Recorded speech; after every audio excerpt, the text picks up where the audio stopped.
जय श्री कृष्णा। हाँ, सबको जय श्री कृष्णा। जय श्री कृष्णा। जय श्री कृष्णा सबको। जय श्री कृष्णा। जय श्री कृष्ण। जय श्री कृष्ण।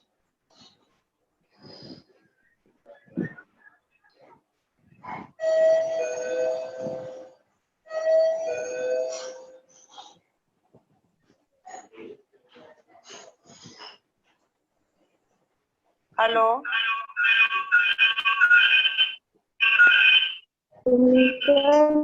अरे हाँ, हेलो। जय श्री कृष्णा। का 2 डिवाइस ऑन है इसीलिए आवाज ऐसे आ रहा है। क्या है? नाम क्या करूँगी तो घर में क्या ऑन है कविता जी? कोई का 2 चालू है अगल बगल में इसीलिए ऐसे आवाज आ रहा है।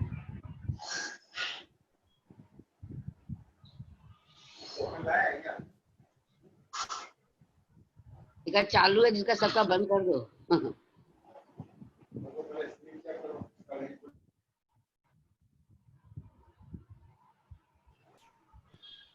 कृष्णा जी, कैसा लग रहा है आपको? बहुत अच्छा, बहुत सुंदर है। अब पहली बार मालूम पड़ा इतना। हम तो वो भेजे हैं, सरला भी कहोगे तुम ज्वाइन करो, वो कर रही है। एक भाभी को और को भेजे हैं, उसकी उनको भी बोले हैं, उनकी लगती है जो बहन लगती है उसकी सुनना बहुत जोरदार है। लिंक भेजे हैं हम सब। हाँ, आवाज में बहुत डिस्टर्ब है। बहुत अच्छा, मेरे ख्याल से नहीं। समझाने का तरीका बहुत अच्छा है। हाँ। हाँ।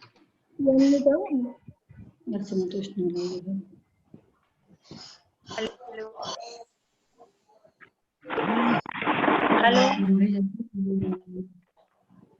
कविता जी, आवाज बिल्कुल क्लियर नहीं है।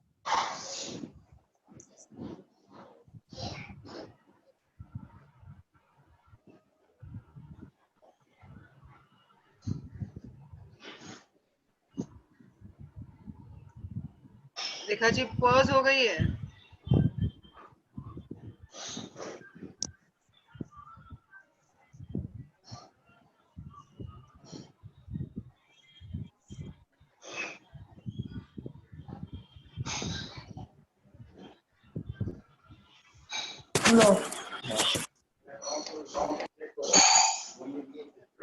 रेखा जी आपका वीडियो पॉज हो गया है।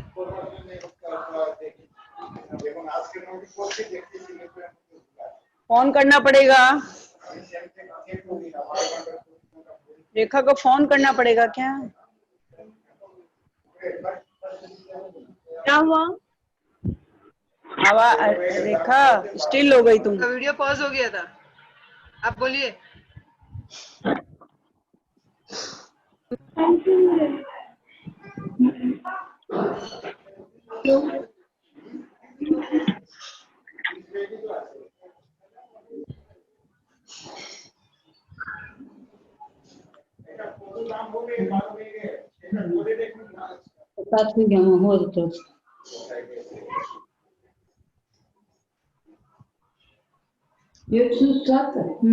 बडच 108 मोही जात फक्त 24 हॅलो बाबा देव ना 5 मिनिट टाइम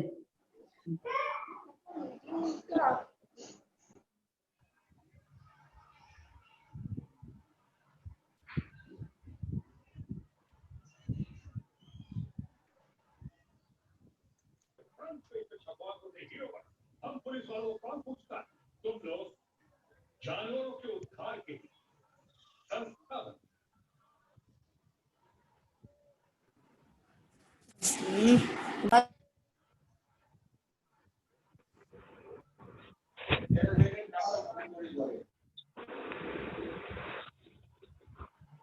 बीना जी ज्वाइन हो गए हैं ना? हाँ हाँ, बीना जी आ गए हैं। हाँ, तो सुधा जी आप स्टार्ट करिए।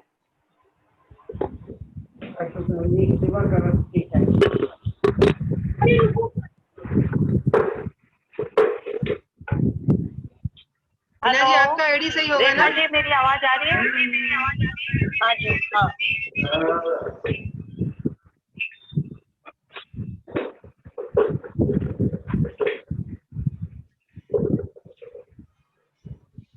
रेखा हवा का साउंड बहुत आ रहा है तुम्हारे यहाँ से।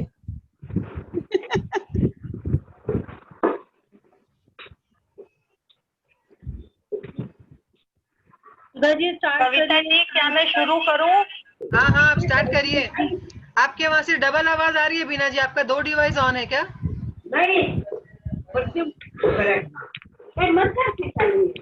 सुधा जी बोलेंगी ना पहले कुछ। 1 मिनट बीना जी, आपके वहाँ 2 डिवाइस ऑन है क्या? नहीं नहीं। सुधा जी आप स्टार्ट करिए, लेट मत करिए। सुधा जी आप बोलिए। Hello hello.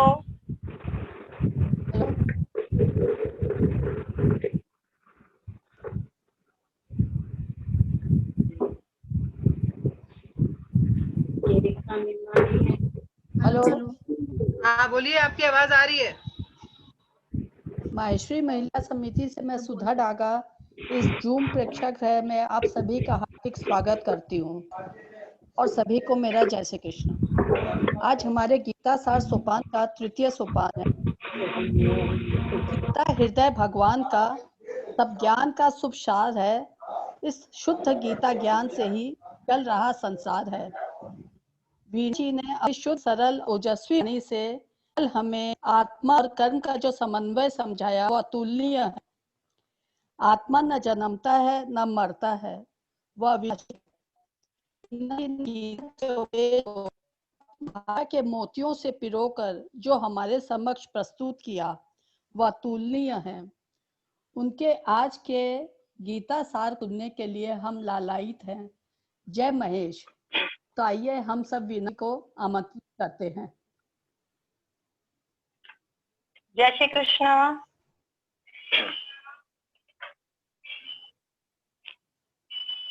ईश्वर को प्रणाम करके हम अपनी आज की चर्चा आरंभ करते हैं। कल की चर्चा में हमने देखा कि कृष्ण अर्जुन से समस्त इंद्रियों और आत्मा के बारे में समझाते हैं कि किस तरह हमारी इंद्रियां हमारे मन को चंचलता की ओर लेकर जाती हैं और इन इंद्रिय सुखों में अटकने के कारण से हम आत्मनिष्ठ नहीं हो पाते हैं, यानी अपनी आत्मा में स्थिर नहीं हो पाते हैं। अब अर्जुन का प्रश्न यह है कि एक तरफ तो आप बुद्धि की स्थिरता और योग समाधि की चर्चा करते हैं कि मन को स्थिर रखो, बैलेंस बनाकर रखो, तब आप दूसरी तरफ मुझे युद्ध जैसे भयानक घोर कर्म में क्यों प्रवृत्त कर रहे हैं? यह अर्जुन का प्रश्न है। अब आप देखिए, नटवर लाल एक ऑफिस में काम करता है। उसके पियोन मंटू ने कामों में बहुत गलतियां करी और उसने मंटू को समझाया कि मंटू, तुम दिमाग को स्थिर रखा करो, अपने मन को चंचल मत रखो, जो भी कार्य करते हो उस पर फोकस करो, हमेशा मन को शांत रखो, इंद्रिय सुखों में मन को विचलित मत करो। दूसरे दिन नटवर लाल फिर ऑफिस गया, मंटू से पूछा काम हुआ? बोला नहीं, आपने तो केवल मन को संयमित और सुरक्षित रखने को कहा कि मन को शांत रखो, इंद्रियों पर संयम रखो। आपने कर्म करने की बात तो कहीं की ही नहीं। वही बात आज अर्जुन की हो रही है। कृष्ण ने एक बार भी कर्म त्याग की चर्चा नहीं की, बल्कि ज्ञान युक्त होकर कर्म में प्रवृत्त करने का ज्ञान दिया। इंद्रियों के सुख में न उलझने को अर्जुन ने ऐसा समझ लिया कि मुझे कृष्ण कर्म त्यागने की बात कह रहे हैं। कर्म त्यागने की बात समस्त भगवत गीता में कहीं पर भी नहीं है। हाँ, त्याग भाव से कर्म करना है, यही सर्वत्र है। और वैसे भी इस संसार में दो तरह की निष्ठाएं होती हैं, दो तरह के कर्म मार्ग होते हैं। लोकेस्मिन् द्विविधा निष्ठा, पुरा प्रोक्ता मया नघ ज्ञान योगेन सांख्यानाम कर्म योगेन योगिनाम। एक सन्यासियों का मार्ग ज्ञान योग का मार्ग और दूसरा कर्म योग का मार्ग यानी गृहस्थियों का मार्ग। कृष्ण ने कहीं पर भी कर्म त्याग की चर्चा नहीं की। अगर कर्म त्याग की भी चर्चा की है फिर भी ये कंफ्यूजन का सवाल नहीं पैदा होता है, क्योंकि सन्यासियों के भी अपने अलग कर्म होते हैं। कर्म त्याग तो संसार में हो ही नहीं सकता है। जन्म के साथ मनुष्य को कर्म में प्रवृत्त होना पड़ता है।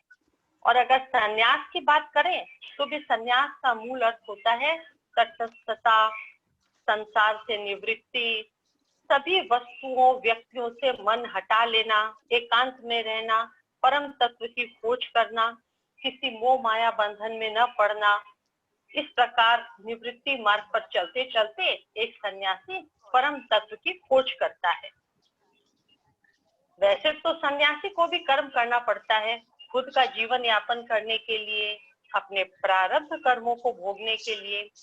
और सन्यास धर्म का जो मूल लक्ष्य है कि अपने अज्ञान को मिटाने के लिए भी पुरुषार्थ करना पड़ता है। बिना कर्म किए, बिना अपनी आत्मा को जागृत किए कोई कुछ नहीं कर सकता है। एक सच्चे सन्यासी की जीवन यात्रा बहुत अधिक कठिन होती है। कर्म के बिना ज्ञान भी निठल्ला है, सिर्फ बुद्धि पर एक बोझ है। और केवल वस्त्र त्यागना और कर्म त्यागना सन्यास की परिभाषा नहीं है।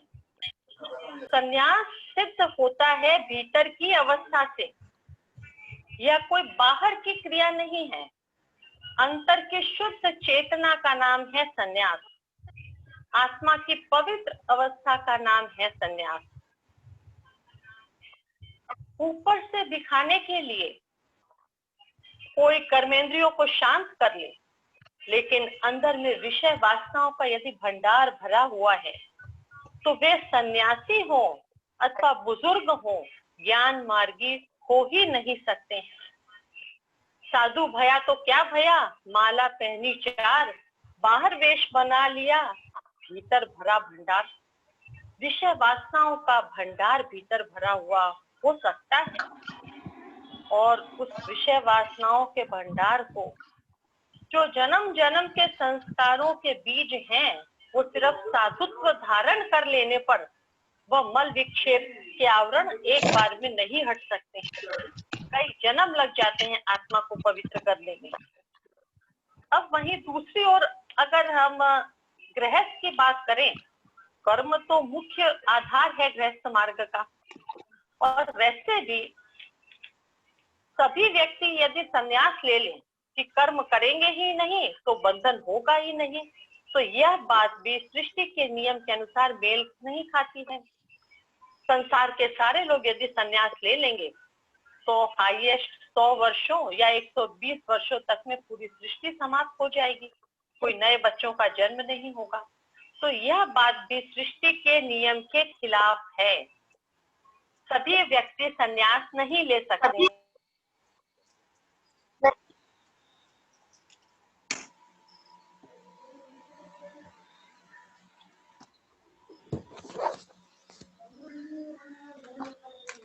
हाँ छोड़ भी कर रही हूँ।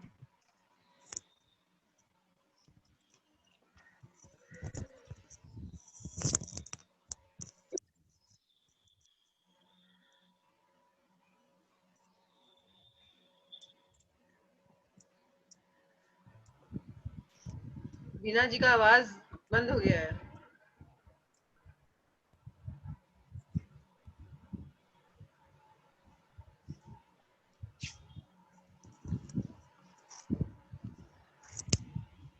क्या हुआ कविता जी? बीना जी का आवाज भी बंद हो गया, वीडियो भी उनका नहीं दिख रहा है। नहीं आपके फोन में डाल दिया। अरे जूम का दूसरा लिंक दे दिया है। आवाज नहीं आ रहा। तो दूसरा दे दिया।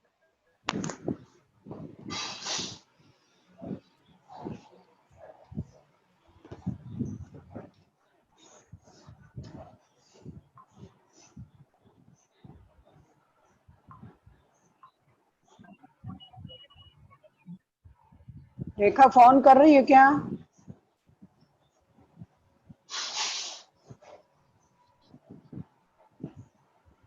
वो है लेकिन दिख नहीं रही है। रेखा कौन? रेखा? बीना जी का वीडियो क्यों नहीं आ रहा है?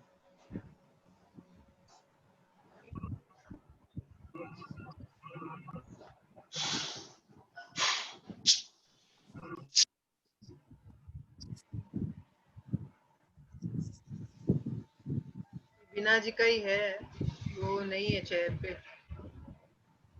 क्या हुआ अचानक से? लगता है नेट का प्रॉब्लम होगा। तो फिर पहले दिन से ही ना दूसरी जगह बैठना चाहिए ना। गड़बड़ होता ही है थोड़ा सा इसमें।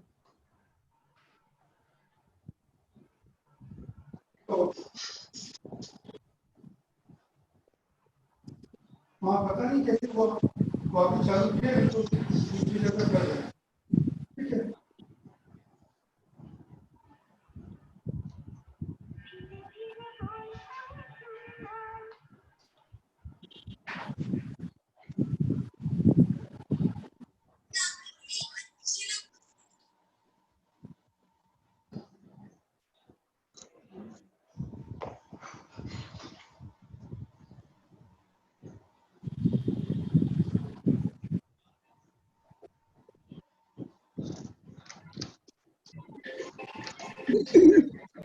बोलो।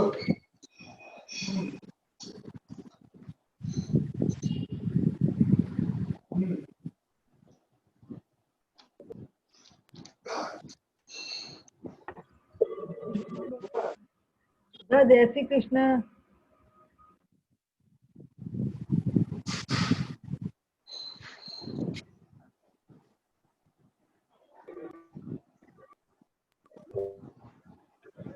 नेट प्रॉब्लम हो गया है थोड़ा, सभी सब्र से बैठे रहो। कल की टाइम में ही वैसे ही हुआ है। तो कविता जी थोड़ा गुनगुना दीजिए भजन। आप कीजिए या रेखा को बोलिए ना, भजन करेगी। हाँ? आप या रेखा एक भजन कर लो ना।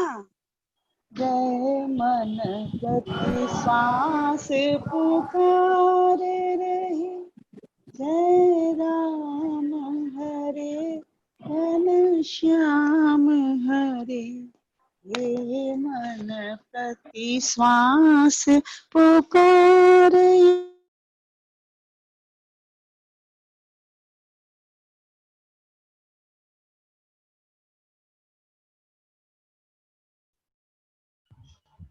जमुना जी अपने आप को अनम्यूट करिए।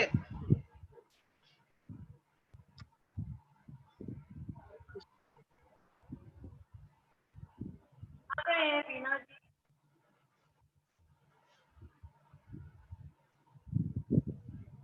जमुना जी अपने आप को अनम्यूट कर लीजिए। बीना जी आ गई है। मेरी आवाज सुनाई दे रही है? हाँ हाँ दे रही है।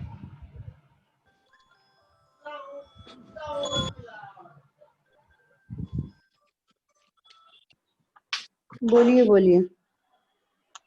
जैसे कुछ व्यवधान का संयोग था,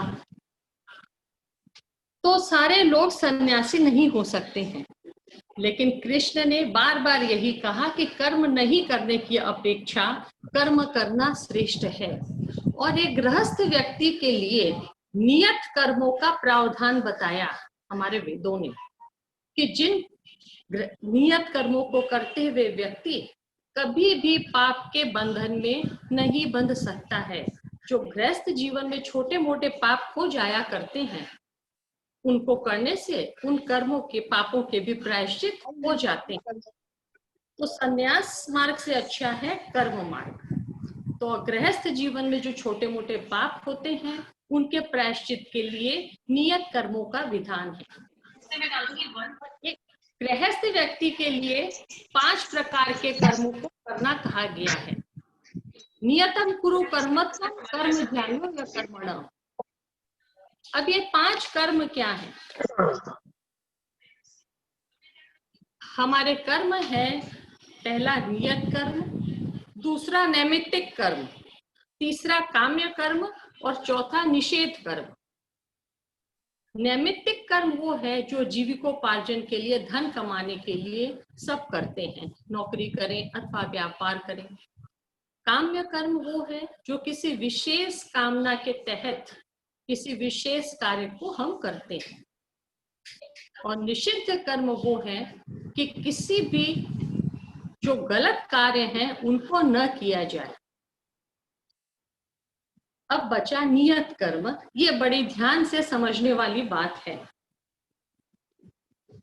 नियत कर्म हर गृहस्थ को महायज्ञ है जिन्हें रोज संपन्न करना चाहिए। 5 महायज्ञों को रोज संपन्न करना चाहिए। देखिए, सुनने में तो लगता है कि 5 महायज्ञ रोज ये बड़े बड़े काम होंगे, लेकिन ऐसा बिल्कुल भी नहीं है। छोटी मोटी बातों के 5 काम हैं जो रोज हर व्यक्ति को करना सर्वश्रेष्ठ है। और यही वो कार्य है जो मनुष्य योनि को पशु योनि से अलग करते हैं। सबसे पहला है भूत यज्ञ, माने जाने अनजाने में हमसे अनेक जीवों की, सूक्ष्म जीवों की हत्या हो जाती है। जैसे अनाज पिसाई में, पानी छानने में, झाड़ू बुहारी करने में, लकड़ियां जलाने में इत्यादि में। इस पाप से बचने के लिए भोजन से पूर्व गाय, कुत्ता, कौवा इत्यादि जानवरों की अथवा जो भी आपके सराउंडिंग में प्राणी हैं उनको एक एक रोटी अवश्य दे दें। उससे इन छोटी मोटी जीव हिंसा का पापों का प्रायश्चित हो जाता है। अब आप कहेंगे कि अनाज तो हम पीसते ही नहीं है घर में, पानी तो हम छानते ही नहीं है, डायरेक्ट फिल्टर से यूज करते हैं, लकड़ियां जलाते ही नहीं हैं। तो लिविंग लाइफ स्टाइल चेंज हो गई है, तो साथ ही साथ हमारे पाप स्टाइल भी चेंज हो गई है। हम घर में जब पेस्ट कंट्रोल कराते हैं तो एक बार सैकड़ों चिट्टों का सफाया कर देते हैं, और फिल्टर से पानी पीते हैं तो अनेक बैक्टीरिया उसमें मरकर ही स्वच्छ जल आता है। तो सूक्ष्म जीव हिंसा कहीं ना कहीं तो हमसे होती ही है। उससे बचने के लिए भोजन से पूर्व गाय, कुत्ता, कौवा इत्यादि को एक एक रोटी अवश्य दें। आप कहेंगे कि गाय तो उपलब्ध नहीं है शहरों में, तो उसके लिए आप किसी गौशाला में नियमित दान कर सकते हैं, व सालाना दान कर सकते हैं। अब गौशाला में दान भी आज के समय में बहुत ही ज्यादा विचारणीय प्रश्न है। मेरे अनुसार उन्हीं गौशालाओं में दान देना चाहिए जहां बूढ़ी और अपाहिज गायें रहती हों। जहां स्वस्थ गायें हैं उन गायों में तो खुद में इतनी सामर्थ्य है कि वे हजारों ग्वालों के परिवार पालती हैं। स्वस्थ गायों को सहायता की आवश्यकता नहीं है। जो असहाय, बीमार, बूढ़ी गायें हैं जिनको बैठे बैठे खिलाने से उफत कर आदमी कसाईयों के हाथ में बेच देता है, उन गायों की सुरक्षा के लिए दान आवश्यक है। बुरा मत मानिएगा, जितनी भी गायें कटती हैं उन्हें बेचने वाला हर हिंदू व्यक्ति ही होता है। बैठा के खिलाना सबको भारी लगता है। इसीलिए अगर गौशाला के लिए चंदा दिया जाएगा तो शायद यह होने वाला पाप कुछ हद तक कम हो सकता है। यह है भूत यज्ञ। अब दूसरा है मनुष्य यज्ञ। किसी भी एक भूखे व्यक्ति को रोज भोजन कराना हम सबका कर्तव्य है। समाज के हर व्यक्ति का यदि पेट भरा हुआ रहेगा तो समाज में होने वाले पापों की संख्या 80% कम हो जाएगी। भूख और गरीबी ही वे 2 रोग हैं जो तरह तरह के पाप करवाते हैं। एक किसी कवि ने बड़ी ही सुंदर पंक्तियां लिखी हैं इस गरीबी के ऊपर कि दिन के अंधियारे में वो तो सुबक सुबक कर रोती थी, दिन के अंधियारे में वो तो सुबक सुबक कर रोती थी, रात को बेटी घर से निकली, उसका कारण रोटी थी। दिन के अंधियारे में, उजियारे में वो तो सुबह सुबह का रोटी थी। बाप ने अपनी किडनी बेची, उसका कारण रोटी थी। ये सब सुनकर इंसान की रूह कांप उठती है कि संसार में, समाज में, एक वर्ग में इतनी अधिक गरीबी है। तो हर भूखे व्यक्ति को, हर एक व्यक्ति की जिम्मेदारी अगर एक परिवार ले ले तो समाज में कोई भी भूखा नहीं रहेगा। तीसरा है पितृदोष, पितृ यज्ञ। पितरों को नियमित जल देना चाहिए, केवल श्राद्ध पक्ष में ही नहीं, अपितु रोज पितरों को जल देना चाहिए, नियमित जल देना चाहिए। फिर है ऋषि यज्ञ। धरती पर इंसान को रहने के लिए, बसने के लिए केवल अनाज ही पर्याप्त नहीं है, उसे धन की, ज्ञान की आवश्यकता भी पड़ती है। इसीलिए ऋषि यज्ञ बहुत आवश्यक है। ऋषि मने रिसर्चर्स, जो खोज करके समाज को आगे बढ़ाते हैं। मुनि मने जो मनन करते हैं। आचार्य मने जो आचरण में उतारते हैं। ऋषियों के ऋण के कारण ही आज हम एक सभ्य और सुसंस्कृत समाज का हिस्सा हैं। ऋषि मने डॉक्टर, साइंटिस्ट, इंजीनियर्स, जिन्होंने आज हमें इस उन्नत स्टेज तक पहुंचाया है, जिसे उस जमाने में हम ब्राह्मण कहते थे। शिक्षक वर्ग, समाज का शिक्षक वर्ग यानी ब्राह्मण वर्ग। ये तो नहीं है। इसीलिए हमारे शास्त्रों में ब्राह्मण को दान देने का विधान है। ठीक है, ब्राह्मणों को या यूं समझिए, पश्चात गुरु दक्षिणा मिलती थी, उससे उनका घर चलता था। लेकिन उस दक्षिणा से वे अमीर गरीब सभी बच्चों को नहीं पढ़ा पाते थे। इसीलिए ब्राह्मणों को दान दिया जाता था कि गुरुकुल में शिक्षा का किसी को अभाव न हो। इसीलिए ब्राह्मणों को दान देने की प्रथा चली। आज वर्ण व्यवस्था तो है नहीं, ब्राह्मण के बेटा ब्राह्मण, वैश्य का बेटा वैश्य, शूद्र का बेटा शूद्र, तो वर्ण व्यवस्था का कोई औचित्य नहीं है। वर्ण व्यवस्था का औचित्य समाप्त हो गया है समाज में। इसीलिए जहां पर भी ज्ञान यज्ञ हो वहां अवश्य अपना योगदान देना चाहिए।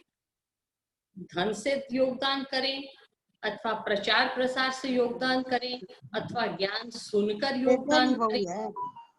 जैसे आपको रुचि के अनुकूल हो, आप उस प्रकार से ज्ञान यज्ञ में सहयोग करें। यह हमारी एक मॉरल ड्यूटी बनती है। देखिए, आजकल अनेक संस्थाएं हैं समाज में जो एक एक बच्चे का खर्च उठाती है, जो उन्हें पढ़ाती भी है और उनके भोजन की व्यवस्था भी करती है। बड़ी अच्छी पहल है। और सबसे अंतिम है अग्नि यज्ञ। शुद्ध अग्नि में यदि घी की कुछ बूंदें डाली जाएगी तो विज्ञान ने भी सिद्ध कर दिया है कि उससे घर में चारों तरफ एक पॉजिटिव वातावरण बनता है। तो ये 5 यज्ञ हैं जिन्हें हर गृहस्थ व्यक्ति को रोज करना चाहिए। हम कभी भी भूत यज्ञ नहीं करते हैं, फिर नए जन्म मिलता है तो उसमें हमें ऐसा लगता है कि हमें तो मिल्क इंटॉलरेंस है, हमें तो मॉस्किटो एलर्जी है, हमें तो बॉडी में रकम एलर्जी है, धुएं से एलर्जी है, विकार शरीर में पैदा होते हैं।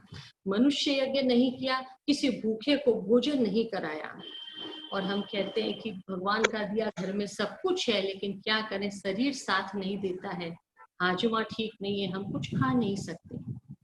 पितृ यज्ञ नहीं किया तो हम कहते हैं कि घर में संतान नहीं हो रही है, बच्चे नहीं पैदा हो रहे हैं। और ऋषि यज्ञ हमने नहीं किया, फिर हमें लगता है कि अरे सब कुछ है, 4 ट्यूशन टीचर है, अच्छी स्कूल में बच्चों को पढ़ा रहे हैं, उसके बावजूद भी बच्चे पढ़ नहीं पा रहे हैं कि ऋषि यज्ञ नहीं किया। उसी के परिणाम स्वरूप आज ये समस्या हमें भोगने को मिलती है। तो ये 5 यज्ञ हर गृहस्थ को नित्य करने चाहिए। इसीलिए कृष्ण कहते हैं कि तू कर्म यज्ञ कर, कर्म यज्ञ कर।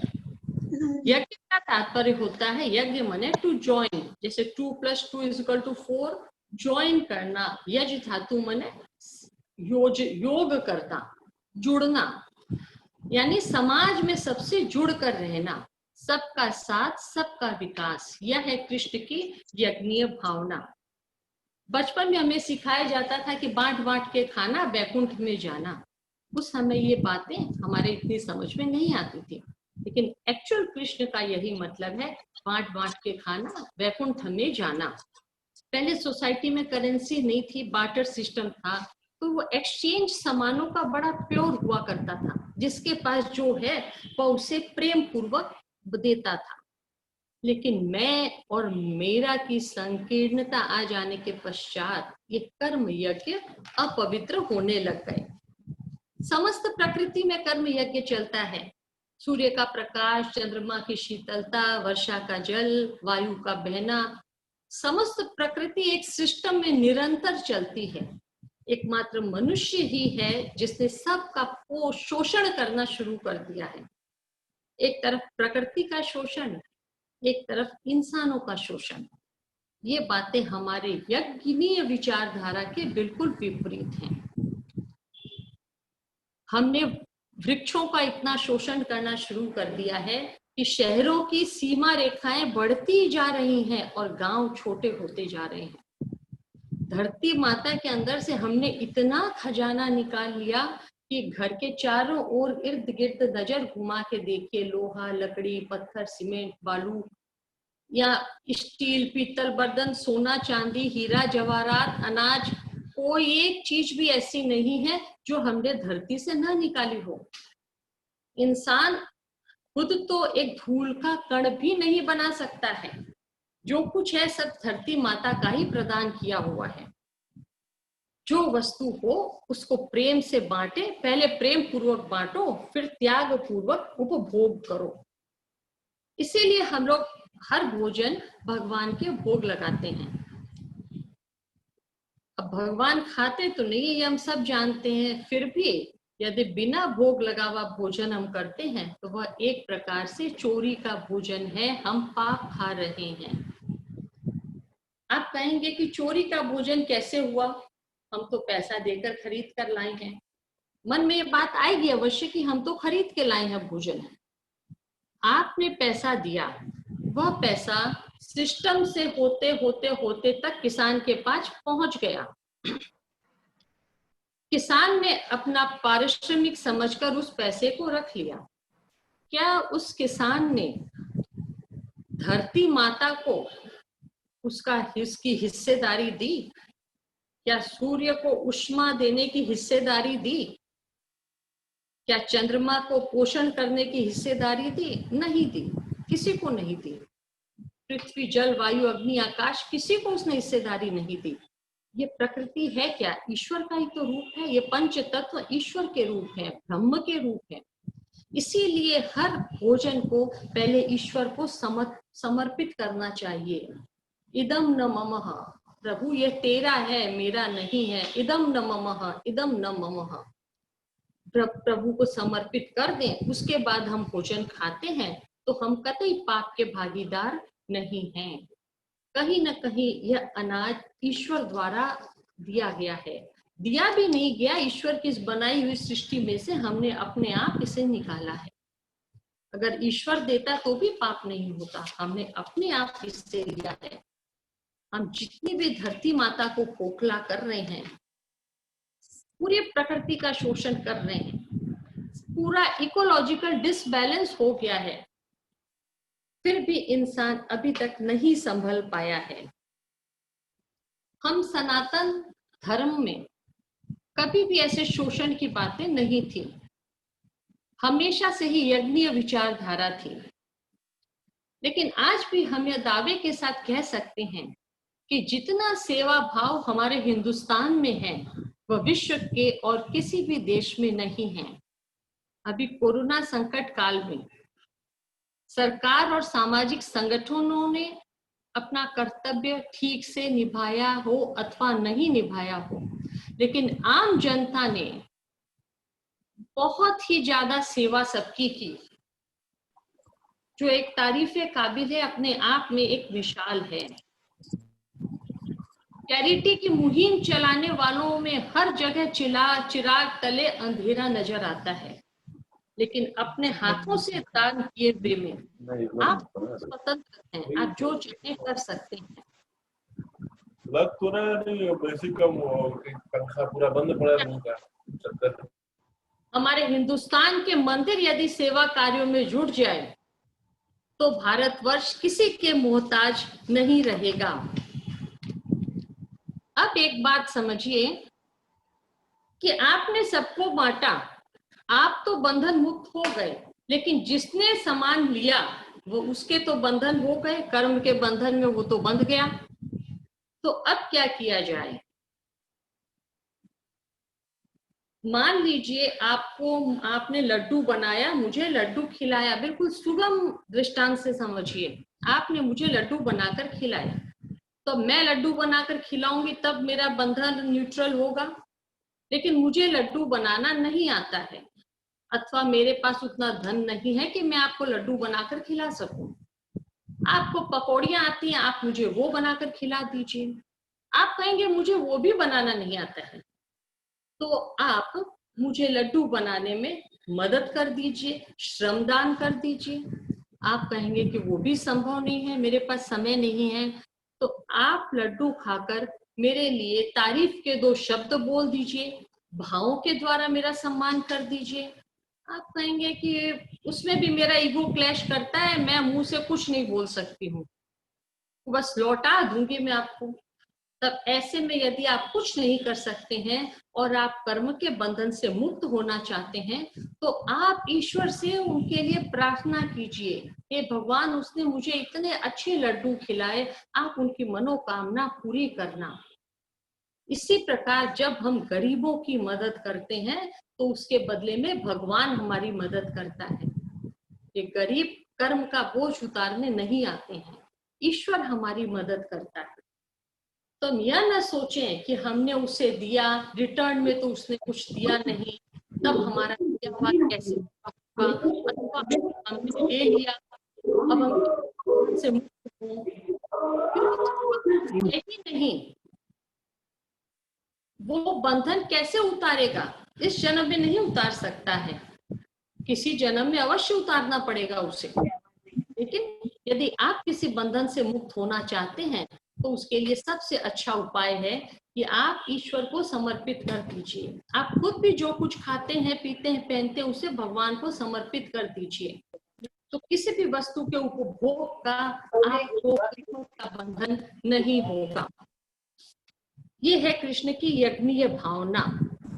हमेशा ही लोक कल्याण के कार्य क्या नाम? बिना लखुटिया, बिना लखुटिया ना, कल्याण के कार्य करने चाहिए। और लोक कल्याण के कामों के लिए धन की आवश्यकता जरूर होती है। धन कमाना कहीं भी बुरी बात नहीं है। कुछ लोग अपना ऑडियो बंद करें, काफी डिस्टरबेंस हो रहा है, आवाजें आ रही हैं। मेरा अनुरोध है कि जिनके ऑडियो चालू है, सुनीता डागा कौन है? बार बार वो अपने आप को क्यों अनम्यूट कर रहे हैं? सुनीता डागा कौन है? प्लीज अपने आप को अनम्यूट ना करें।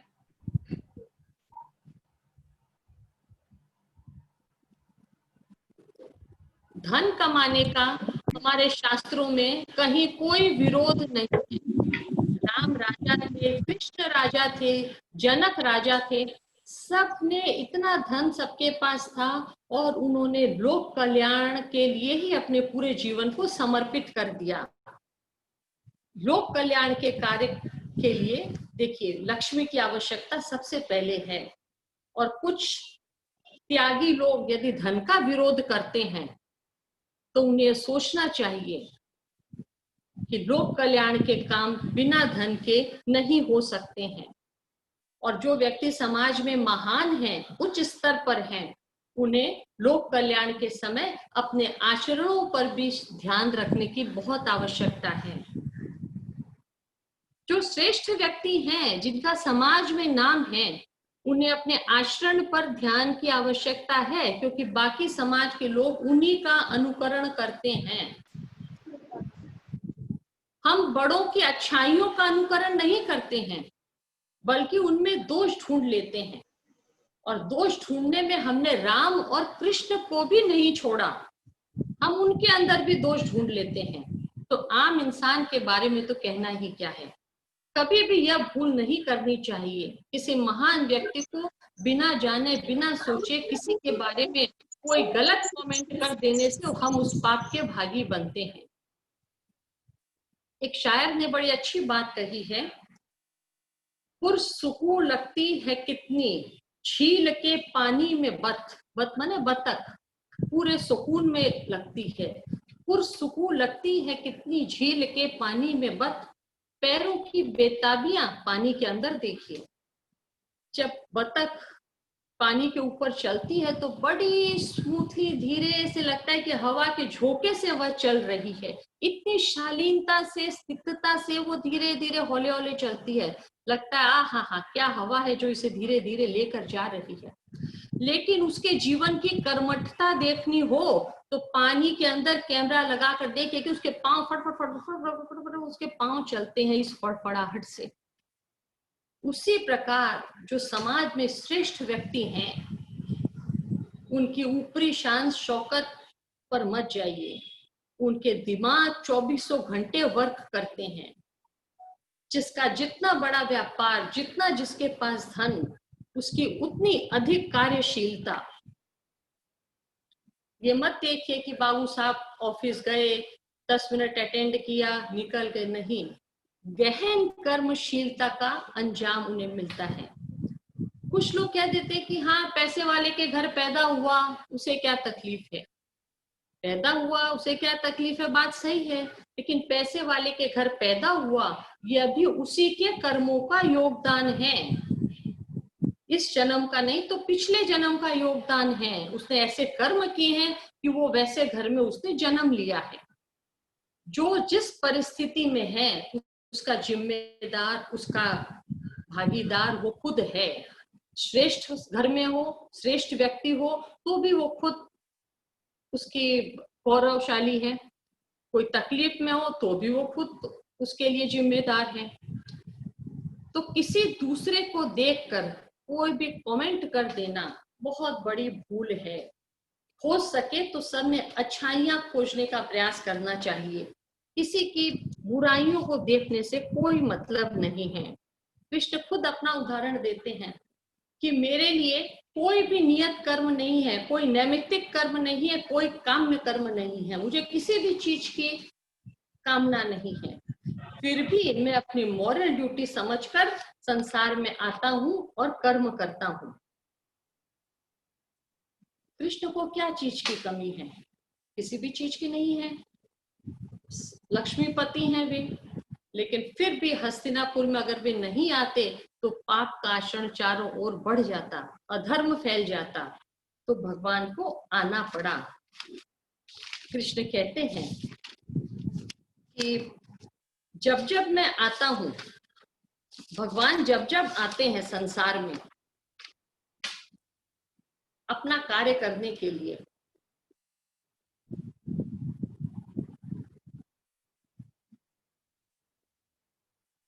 अधर्म का नाश और धर्म की स्थापना करने के लिए आते हैं। यदा यदा हि धर्मस्य ग्लानिर्भवति भारत अभ्युत्थानं धर्मस्य तदात्मानं सृजाम्यहम्। ईश्वर अधर्म का नाश करने के लिए आते हैं। बहुत से लोग अच्छा जो भी कार्य करते हैं, करते करते उनके मन में अभिमान का उदय होने लगता है कि मैंने ये किया। अहंकार विमूढ़ात्मा कर्ता हमिति मन्यते। मैंने ये कार्य किया है, हम करने वाले हैं। तो भगवान कहते हैं कि पृथ्वी प्रकृति के जो 3 गुण हैं सत रज तम, उन्हीं के वशीभूत होकर मनुष्य का स्वभाव बनता है और व्यक्ति कार्य करता है। इसमें किसी महान व्यक्ति ने श्रेष्ठ आचरण कर दिया तो उसका अपना योगदान से अधिक प्रकृति का योगदान है। उसे उस योग्य ईश्वर ने बनाया है। एक बार अंगूर और करेले में वाद विवाद हो गया। अंगूर ने करेले से कहा, तुम तो कितने कड़वे हो, तुम पैदा ही क्यों हुए हो इस संसार में? कोई किसी के मुंह में जाते हो तो उसका मन खराब कर देते हो, स्वाद बिगाड़ देते हो। करेले ने उत्तर दिया कि सुनो, तुमने कहा वो तो बात बिल्कुल सही है, मैं काट नहीं सकता हूँ क्योंकि मैं वैसा ही हूँ, लेकिन तुम तो लोगों को डायबिटीज देने को पैदा हुए हो, और जब लोगों को डायबिटीज हो जाती है तब वे करेले का रस निकाल निकाल कर पीते हैं, तब मेरा वे रस निकाल कर पीते हैं। तात्पर्य यह कि अंगूर का मीठापन भी प्रकृति की देन है और करेले का कड़वापन भी प्रकृति की देन है। इसलिए किसी के गुणों और अवगुणों को देखकर उससे द्वेष या राग मत कीजिए। संसार में किसी भी व्यक्ति का कोई भी गुण बेवजह नहीं है। आप में उतनी समझदारी होनी चाहिए कि किस गुण वाले व्यक्ति को कहाँ और कैसे इस्तेमाल करना है, उस गुण वाले व्यक्ति को समाज में क्या काम करना है। वैसे ही एक पति पत्नी थे। पति बड़ा क्रोधी स्वभाव का था। पत्नी ने खाना बनाया, टेबल पर रखा, एक और घूमे खाते ही पति ने थाली फेंक दी। पत्नी बेचारी घबरा गई, क्या खाना बना है? उसने कुछ नहीं कहा। दूसरे दिन सुबह से उठकर बड़ी कोशिश करके, मेहनत करके, जतन से पूरा पति के टेस्ट का उसने खाना बनाया। सबको पहले से टेस्टिंग करा दी घर में कि आज कोई गड़बड़ नहीं होनी चाहिए। बहुत प्रसन्न मूड से कि हाँ, आज पति को जरूर खाना पसंद आएगा। पति आए, उसने थाली रखी, पति ने एक और खाया, फिर थाली फेंक दी। पत्नी बेचारी हाथ जोड़ के खड़ी थी, बोले कल ऐसा खाना क्यों नहीं बना? अब सोचिए, कल ऐसा खाना क्यों नहीं बना? तात्पर्य, जिसका जो स्वभाव है व्यक्ति उसी के वशीभूत है। प्रकृतिम यान्ति भूतानि निग्रहं किम करिष्यति। कोई भी प्रकृति जनित स्वभाव से बच नहीं सकता है। लेकिन उस पत्नी ने क्या कर्तव्य निभाया? उसने पति के इस दुर्गुण को अपनी प्रेरणा बना ली और इतनी अच्छी कुक हो गई कि धीरे धीरे अपना केटरिंग का बिजनेस चालू कर लिया। उसी प्रकार परिवार के किसी भी व्यक्ति का जो भी स्वभाव है, यूं समझिए कि वो आपका एक सिपाही है। उस सिपाही को कहाँ नियुक्त करना है यह आपका में ज्ञान होना चाहिए। हर व्यक्ति का अपना अलग इम्पोर्टेंस होता है। किसी का स्थान कोई नहीं ले सकता है। जो काम आप कर सकते हैं मैं नहीं कर सकती हूँ, मैं कर सकती हूँ वो ये नहीं कर सकता, ये नहीं कर सकता, वो नहीं कर सकता। हर व्यक्ति अपनी यूनिक एबिलिटी में पैदा हुआ है। तो सब में अच्छाइयां हैं, सब में बुराइयां हैं। सबको लेकर समाज में आगे बढ़ना पड़ता है। कोई किसी के स्वभाव को नहीं बदल सकता है। वो उसी दिन व्यक्ति बदलेगा जिस दिन वो खुद चाहेगा। हम दूसरे को नहीं बदल सकते हैं, असंभव। हम सिर्फ अपने आप को बदल सकते हैं। इसलिए कभी भी दूसरे को बदलने का प्रयास नहीं करना चाहिए, उसको समझने का प्रयास करना चाहिए। तब रिश्तों में आसानी होती है। समझकर भी सबको हम कर्म करते हैं, लेकिन फिर भी जो लोग हमें पसंद नहीं होते हैं उनके प्रति हमें राग और द्वेष पैदा हो जाता है। राग माने अनुराग। जिस चीज से हमको सुख मिलता है उससे हमको राग हो जाता है, और जिस चीज से हमको जो नहीं पसंद है, जिससे हमको दुख मिलता है, उससे हमको द्वेष की भावना हो जाती है। हम उस विषय, वस्तु, परिस्थिति या उस बातों से दूर रहना पसंद करते हैं। तो इस प्रकार हमारे जीवन में राग और द्वेष होने लगते हैं। तो फिर हम जो भी कार्य करते हैं उसमें ये राग द्वेष के कारण कामों में अशुद्धियां आने लग जाती हैं। जैसे समझिए, अभी इस कोरोना काल में मेरे बहन के बेटे की शादी हुई बंबई में। समझिए, कोई शादी में उपस्थित नहीं हो सका, शॉर्ट में 50 आदमियों की गैदरिंग में जैसे शादी होती है हो गई। जब लॉकडाउन खत्म हुआ तब उसमें ने एक बड़ी पार्सल में हम लोगों के लिए कपड़े और मिठाइयाँ तोहफे भेजे और साथ में एक चिट लिखकर भेजा जिसमें तुम्हारे बेटी के परिवार के लिए भी है, तुम्हारे लिए है और जो तुम्हारे घर गुरियाइन आती है उसके लिए भी मैंने कपड़े और मिठाइयाँ तीनों सब के लिए भेजा है।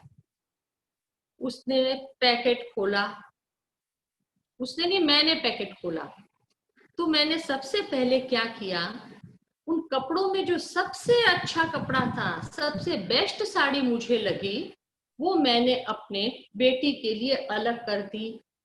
जो सेकंड बेस्ट लगी वो मैंने अपने लिए रख ली और जो थोड़ी ठीक ठीक लगी वो मैंने कुरियानी के लिए अलग रख दी। फिर मैंने मिठाइयों का डब्बा खोला, जो सबसे कीमती 70, 80, 90, 100 रुपया पीस की मिठाई थी वो एक अच्छा सा थाल सजा के मैंने बेटी के ससुराल भेज दिया। यहाँ पे इसके मासी के बेटे का ब्याह था तो वहां से मिठाई आई है। जो उसके बाद थोड़ी और ठीक ठीक मिठाइयाँ थी, 2-2 पीस, वो मैंने अपने बेटे के लिए घर में रखी। और मावे का पेड़ा है कि कोई लड्डू जो सूख गया है, कुछ वैसी मिठाइयाँ जो थी इकट्ठी करके बॉक्स पैक करके और वो वाली साड़ी मैंने मिश्रानी को दे दी। और बड़े अहम भाव से सुनिए, मेरी बहन ने बॉम्बे से आपके लिए भेजा है। वो भी बड़ी खुश है बेचारी कि अरे आपकी बहन ने मुझे यहाँ इतना याद करके मेरे लिए भेजा। वो गदगद हुई जा रही है उसमें भी। लेकिन हमने अपने कर्म को अपवित्र कर लिया। यहाँ तो कर्म भी हमारे द्वारा किया गया नहीं था, फिर भी हमने उसमें अपनी अशुद्धियों के छींटे डाल दिए। सामान भी आपकी बहन ने भेजा था, हमने उसमें अशुद्धियां मिला दी, सामान में अनाज में कंकर मिला दिया। ये छोटी छोटी अशुद्धियां हम हर समय करते हैं। क्या हम कभी ऐसे कपड़े दान में देते हैं जैसे हम खुद पहनते हैं? कभी नहीं देते। क्या हम वैसा भोजन अपने स्टाफ को देते हैं जैसा हम खुद करते हैं? नेवर। हम ये कहेंगे कि हाँ स्टाफ खाना बनाता है, वही खाना वो भी खाता है, हम भी खाते हैं, वहां तक बात सही हो सकती है। लेकिन क्या मेवा, दूध, दही, फल फूल इत्यादि खाते हैं वो आप सब लोग अपने स्टाफ को देते हैं? नहीं देते। हम में से सभी लोग प्राय जाड़े में कंबल अथवा शॉल वगैरह बांटा करते हैं। जैसी कंबलें हम दान में देते हैं, क्या हमने कभी वैसी कंबल खुद ओढ़ी है आज तक? अगर हम ओढ़ ले उन कंबलों को तो हमारा शरीर छिल जाएगा। तो दान देने के पहले हमने उनसे राग द्वेष के कारण उसे अपवित्र कर दिया। इन अशुद्धियों से बचने का प्रयास करना चाहिए। जैसा हम देंगे अगले जन्म में हमें वैसा ही फिर मिलने वाला है। कर्म के तौर पर हम बहुत खुश हैं कि हमने ये दिया वो बांटा, लेकिन ये राग द्वेष है जो हमारे कर्मों को बिगाड़ते हैं। और इन राग द्वेष को जब तक नहीं निकालेंगे मन से, हमारे कामों की अशुद्धियां नहीं जाएंगी। इंद्रियाणि पराण्याहुरिन्द्रियेभ्य परम मनः मनसस्तु पराम बुद्धि ये यो बुद्धि परतस्तु सह। जो कल हमने इंद्रियों और मन की और आत्मा की बात कही थी वो समझिए कि सबसे श्रेष्ठ है आत्मा, उसके बाद है बुद्धि, उसके बाद मन, और फिर सबसे नीचा स्थान है इंद्रियों का हमारे जीवन में। लेकिन हम इन इंद्रिय सुखों के चक्कर में पड़कर सबसे ज्यादा इन्हीं इंद्रियों को ही इंपॉर्टेंस देते हैं। बुद्धि और आत्मा के बारे में तो सोचते ही नहीं हैं। ये इंद्रियां हमें नचाती हैं। जो समझिए इंद्रियां आपके घर के नौकर चाकर हैं, जो सबसे लोअर पोजीशन में है, और उसके ऊपर मन है जो घर के बच्चे समझ लीजिए हर समय उछलते हैं, मन उछलता है, चंचल है, संकल्प विकल्प उठते हैं, इच्छाएं जागृत होती हैं, और उसके ऊपर बुद्धि और उसके ऊपर आत्मा सबसे पावरफुल। बुद्धि और आत्मा यूं समझिए पति और पत्नी, पुरुष तत्व है आत्मा और बुद्धि स्त्री तत्व समझिए। तो हम हमेशा नौकर चाकरों के वशीभूत होकर चल रहे हैं। बहुत आसानी से समझ में आ जाएगा। घर में मालिक के अनुरूप चलना चाहिए, लेकिन हम स्टाफ के अनुरूप अपनी जीवन शैली बनाते हैं, वैसे हम चलते हैं। तो इंद्रियों के अनुसार जब तक चलते रहेंगे, कभी भी हम आत्म तत्व की अनुभूति तक नहीं पहुंच पाएंगे। हर समय जो नौकर घर में करते हैं वैसा ही होगा तो घर का मालिक कैसे प्रसन्न हो सकता है? कभी होगा? कभी नहीं हो सकता है। आत्म तत्व को जागृत करने के लिए श्रुति और युक्ति दोनों की आवश्यकता है। श्रुति और युक्ति दोनों की आवश्यकता है। श्रुति मने शास्त्रों का ज्ञान और युक्ति मने आपकी मानसिकता युक्त चेष्टाएं। कर्मों में शुद्धता लाइए, इंद्रियों को स्वच्छ रखिए, अच्छी चेष्टाएं करिए और शास्त्रों का अध्ययन करिए। सही मार्ग का पता चलेगा, तब जाके हृदय देश की अनुभूति में हम परमात्म तत्व को महसूस कर पाएंगे। अन्यथा पूरी विस्मृति में हमारा जीवन निकल जाएगा। बुद्धि मन के अधीन न हो, मन इंद्रियों के अधीन न हो, और बुद्धि कभी भी आत्मा पर हावी न हो। बहुत सी बार हमारी बुद्धि में संसार की छाप ज्यादा रहती है। मैंने कल भी कहा था कि बुद्धि एक ट्रांसफॉर्मर पॉइंट पर है। इधर आत्मा के साथ जाना है उसे, आत्मा के साथ रहती है, और इधर संसार के साथ। अब आपकी बुद्धि का झुकाव आपको किधर रखना है, ये आपके ऊपर है, संसार की ओर कि आत्मा की ओर। जाना इसे आत्मा के साथ है और यहाँ संसार है।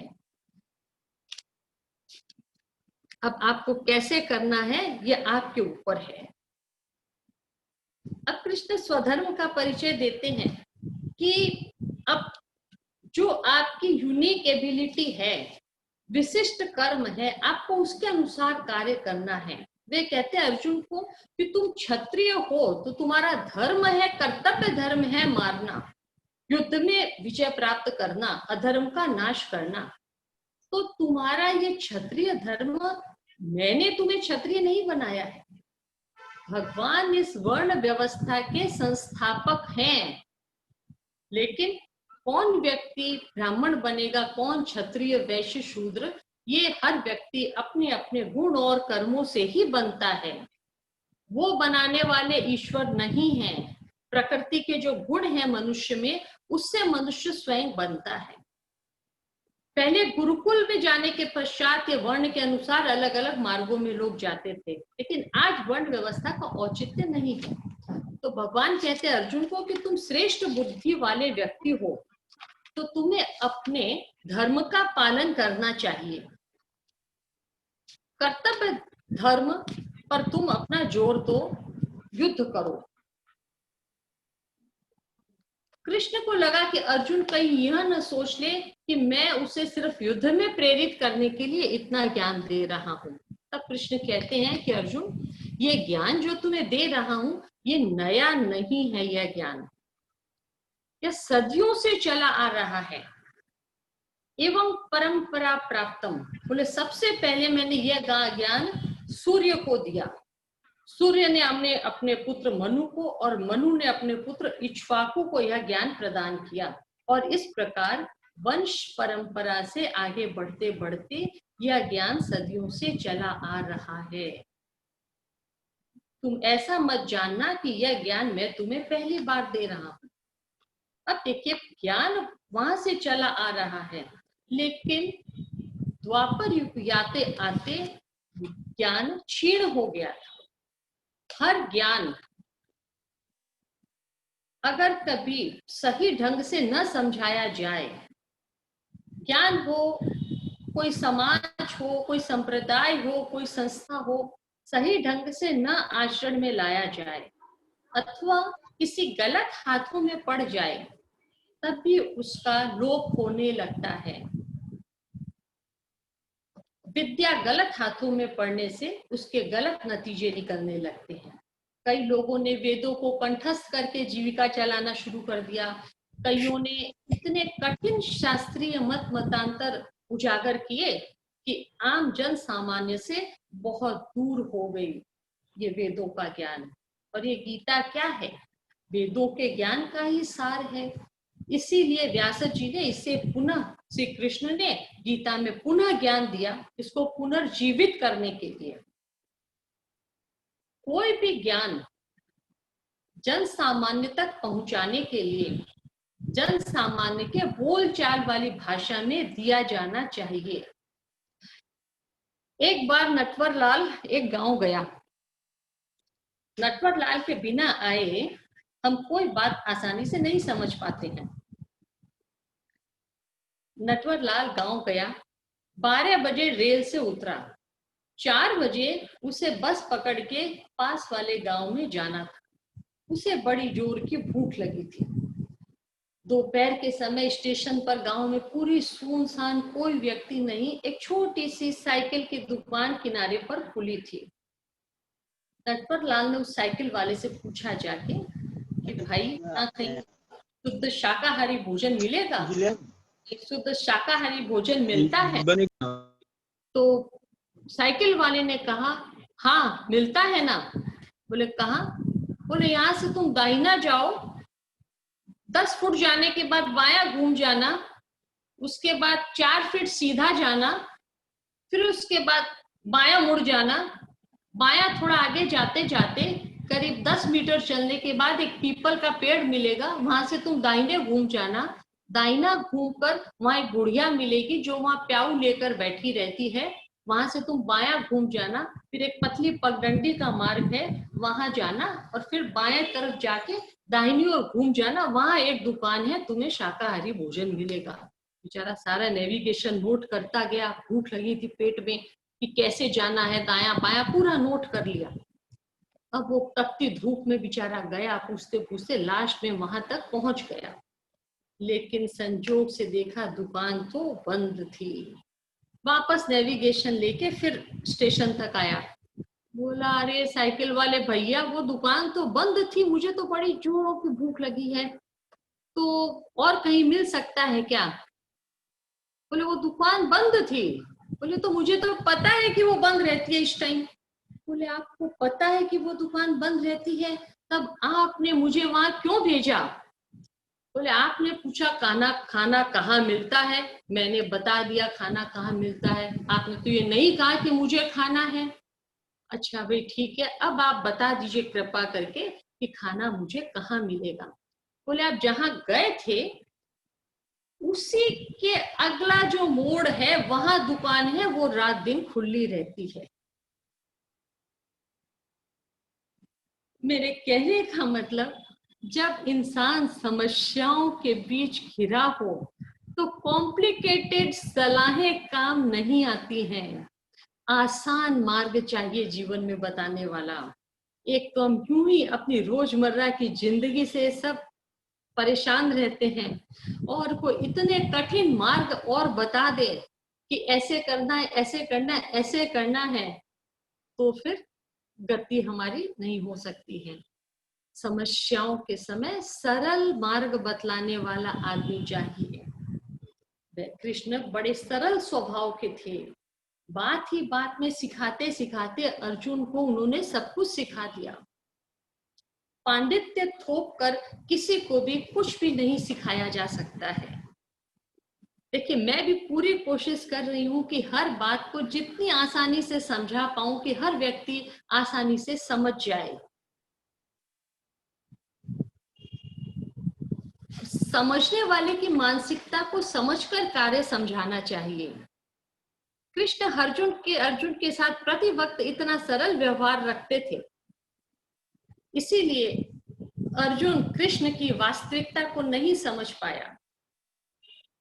अर्जुन को शंका हुई कि इतनी बड़ी बड़ी बातें कह रहे हैं कि यह ज्ञान मैंने सूर्य को दिया, सूर्य ने अपने पुत्र मनु को, मनु ने इक्ष्वाकु को, तो ये मैं कैसे मान लूं?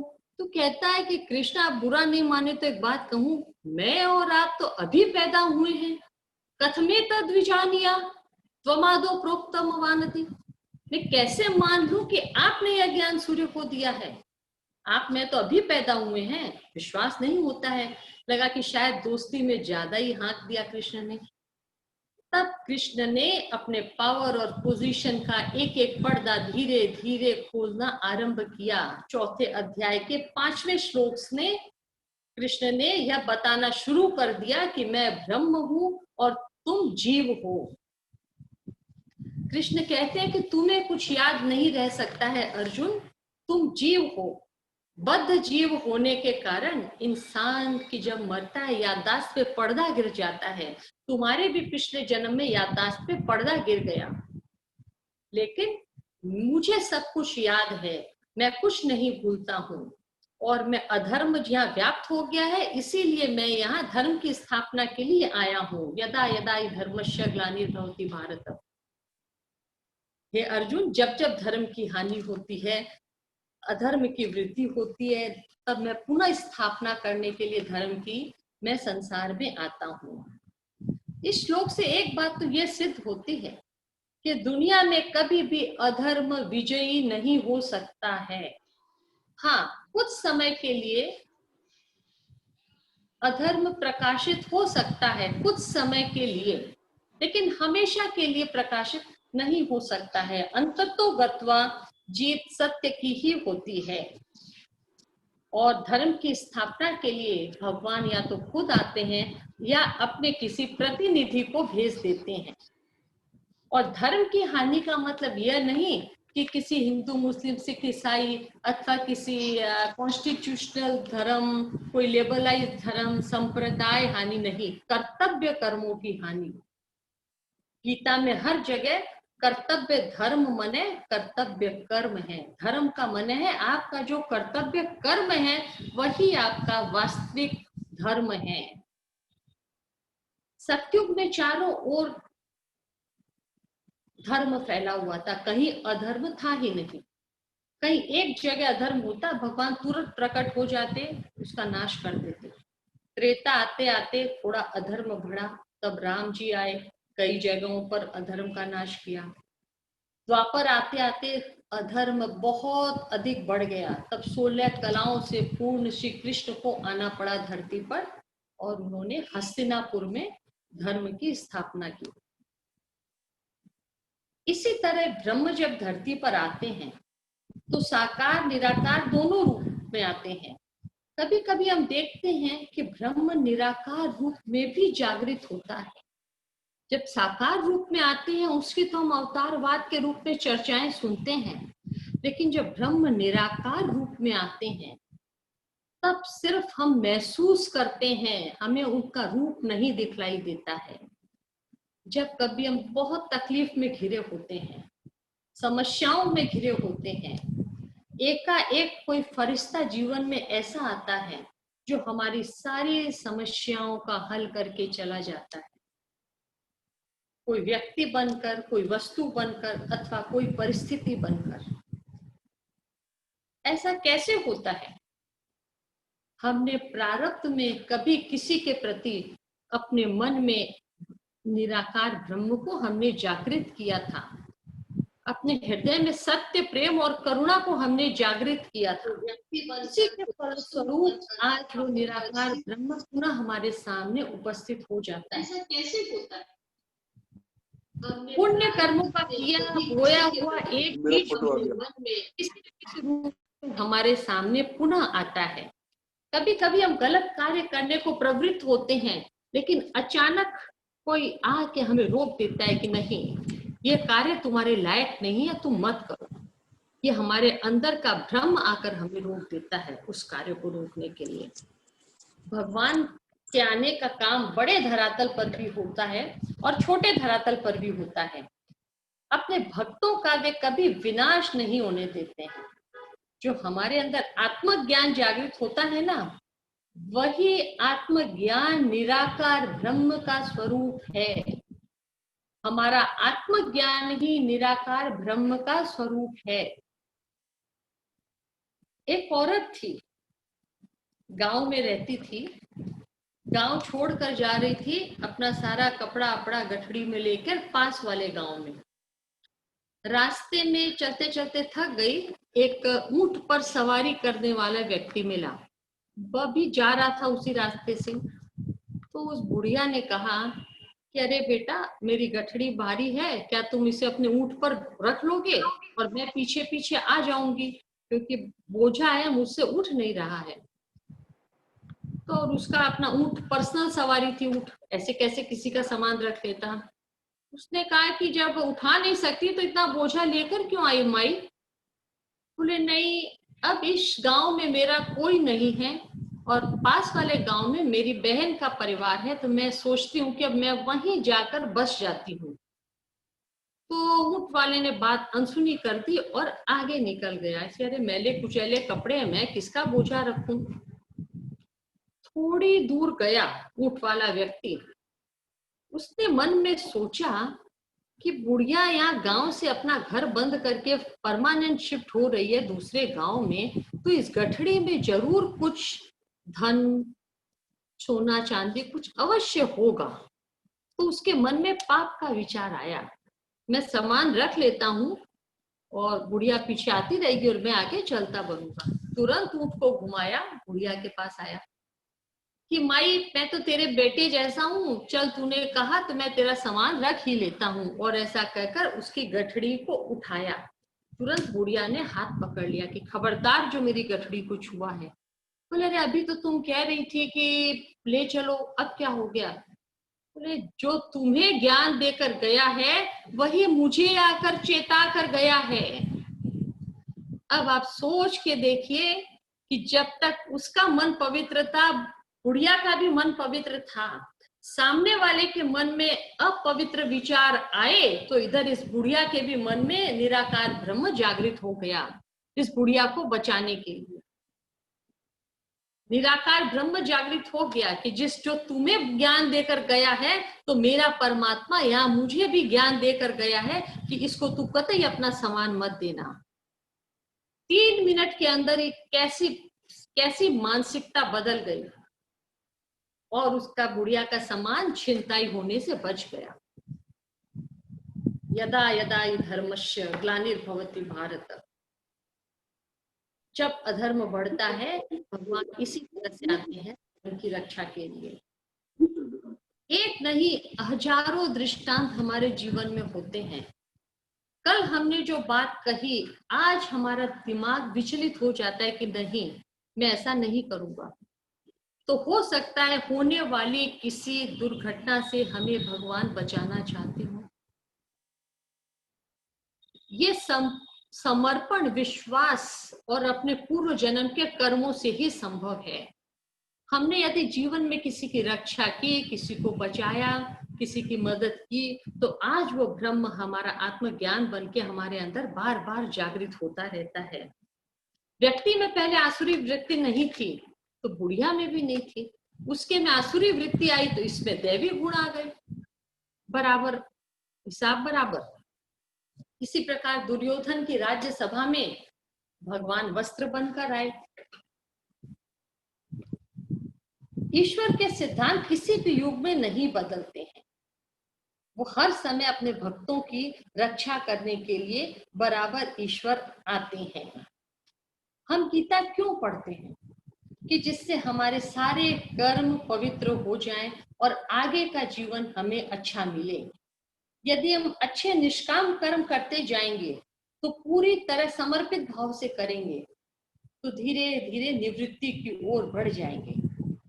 ब्रह्म क्या है यह तत्व समझ में आ जाए, हम जान जाएं, तब इस अतत संसार का आकर्षण धीरे धीरे हमारे मन से पूरी तरह से मिट जाता है।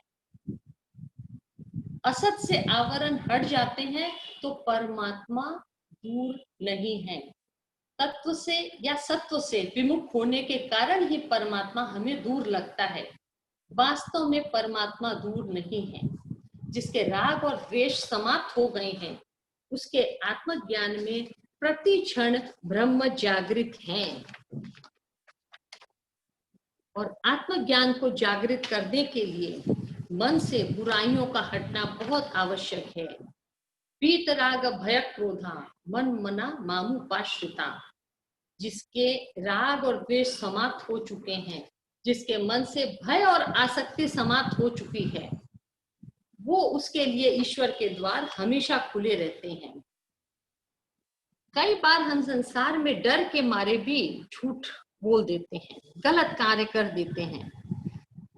जिस दिन से हम संसार की गतिविधियों से डरना छोड़ देंगे कि जो अस्तित्व में होने वाली घटना है वो तो निश्चित है ही, फिर डरना किस बात के लिए? जो घटना कभी घटने वाली नहीं है उसके लिए व्यर्थ में चिंतित होते हैं, और जो घटने वाली है उसके लिए चिंता करके भी हम उसे टाल नहीं सकते हैं। तब हम क्यों अपना मन दिग्भिगाते हैं प्रति क्षण? हमारे मन में एक स्थिरता होनी चाहिए। टोटल सरेंडर, जिस समय पूर्ण समर्पण का भाव ईश्वर के प्रति हो जाता है, तब हमारे मन से सारे डर और भय निकल जाते हैं। जहां पूर्ण समर्पण होगा वहीं व्यक्ति निडर होगा। यूं समझिए कि पति पत्नी अकेले एक कमरे में बैठे हैं। अचानक हवा का झोंका जोर से आया, पत्नी का आंचल सरक गया। दोनों के मन में किसी प्रकार का कोई पाप आचरण नहीं है, क्योंकि दोनों एक दूसरे के प्रति समर्पित हैं। जहां समर्पण है वहां भय नहीं है। ढूंढो भलो जिसो हूं नाथ में थारो जी थारो, ये बड़ा प्रसिद्ध भजन हम सब गाते हैं। तो इसका वास्तविक अर्थ क्या है? हम बुरे भले जैसे भी हैं, जिस दिन समर्पित हो जाएंगे। कल मथुरा से ज्योति जी का प्रश्न आया कि क्या इस जन्म में अब मोक्ष संभव है? मैंने उन्हें जवाब दे दिया है, जिस समय हम अंदर हमारे आत्मज्ञान जागृत हो जाए उसी समय से हमारी यात्रा आरंभ हो जाती है। एक बार हम उस पर समर्पित हो गए तो आगे का काम वो करता है। वो अपने आप हमें किस दिशा में ले जाना है ले जाते एक जन्म में, 2 जन्म में, नहीं तो कई जन्म होते होते हमें पवित्र कर देता है। हाँ, अभी प्रश्न की बात हुई तो एक और प्रश्न कृष्णाबाई मीमानी ने पूछा है कि जो अजान पितृ लोक की बात थी, शायद समझने में थोड़ा सा कंफ्यूजन हो गया। अजान पितृ 100 वर्षों तक पितृलोक में रहने की उनके व्यवस्था है। इसका मतलब यह नहीं है कि हर पितृ वहां 100 वर्षों तक ठहरता है, नहीं, टोटल 100 वर्षों की अवधि है। जिस अजान पितृ को अपने घर अथवा अपने अनुकूल घर या माहौल प्रारब्ध भोगने के अनुसार मिल जाता है, तब वो वहां से उस माता के अंगों में प्रवेश कर जाता है। जब तक अपने अनुकूल या माहौल नहीं मिलता है घर, तब तक वे पितृ अजान पितृ लोक में रहते हैं। ऐसा विधान है कि 100 वर्षों से ज्यादा का समय वहां नहीं लगता है, उससे कम में ही आत्माएं वापस नीचे आ जाती हैं। मैक्सिमम समय है 100 वर्ष। हर आत्मा को 100 वर्ष वहां रहने की आवश्यकता नहीं है। अपने अपने कर्मों के अनुसार, प्रारब्ध के अनुसार, माहौल मिलने पर निर्भर करता है कि कौन सी आत्मा वहां से कब धरती पर आएगी, ऐसा मैंने पढ़ा है। हाँ, तो हम चर्चा कर रहे थे समर्पण की। तो पूर्ण समर्पण जब ईश्वर के प्रति हो जाता है तो आगे की यात्रा वो पूरी करता है कि कितने जन्मों तक में हम जाके शुद्ध होंगे, पवित्र होंगे। जैसे गौतम बुद्ध 272 जन्मों तक थोड़ा थोड़ा शुद्ध होते होते अंत में अवतार कहला गए। उसी प्रकार वीत क्रोध, जिसने क्रोध को जीत लिया है, हर परिस्थिति या हर घटना में जिसने असंतोष को त्याग दिया है, उस व्यक्ति ने समझिए कि पूरी शांति जीवन में प्राप्त कर ली है। कामनाएं ही हमारे क्रोध का मूल जड़ है।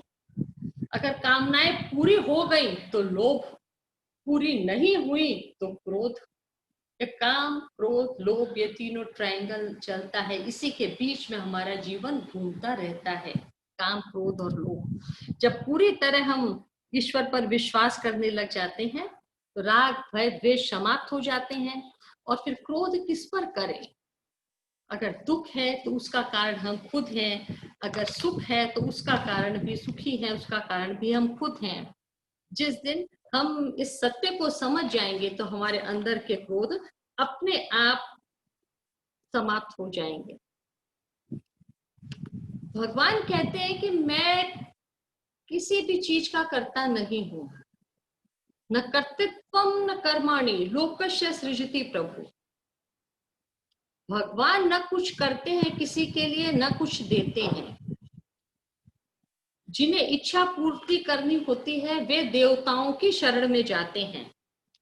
देवता भी इस सृष्टि के व्यवस्था का एक हिस्सा हैं। ये चर्चाएं आगे के अध्यायों में हम और डिटेल में करेंगे। अब कृष्ण बार बार अर्जुन को समझाते हैं कि तू युद्ध कर। अब देखिए, कर्म की गति भी बड़ी गहन होती है।